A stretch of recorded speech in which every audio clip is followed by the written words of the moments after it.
برنامجنا الجميل استقيموا يرحمكم الله.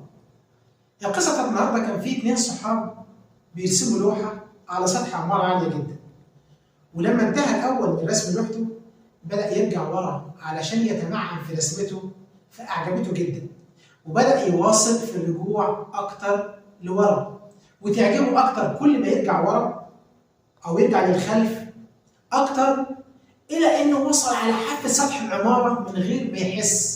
فلما شافه صاحبه خاف إنه ينبهه بصوت عالي، لأنه احتمل إنه يعمل له ربكة فيقع من العمارة. فما كان من صاحبه إلا إنه أخذ باليتة الألوان وراح رميها على لوحة صاحبه الجميلة، وراح مشوه ملامحها خالص. ومن هنا صاحبه جري باتجاه اللوحة، وهو في حالة غضب شديد من تصرف صاحبه، وصرخ فيه: انت ليه عملت كده؟ فقال له: لو حضرتك فضلت معجب بلوحتك وانت بترجع للخلف كنت وقعت من العمارة، ولو بقيت معجب برسمتك اكتر كنت وقعت ومت.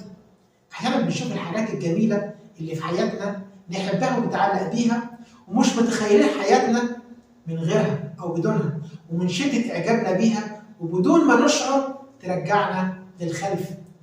وكمان مش بننتبه انها هي سبب سقوطنا وتاخرنا. ممكن نتوجع من حاجات كتير مرت علينا، نبكي بحرقه على حظك وحاجات ما كانتش مكتوبه لك، لكن بعد فتره راح نتاكد فعلا ونكتشف العبره وندرك السبب. ومن هنا بس هتحمد ربنا سبحانه وتعالى على الحاجات اللي ضاعت منك، لان استمرارها بيكون اكبر خساره ليك. وفي الاخر بقول لكم استقيموا يرحمكم الله. لا تنسوا الاعجاب بالفيديو والاشتراك في القناة.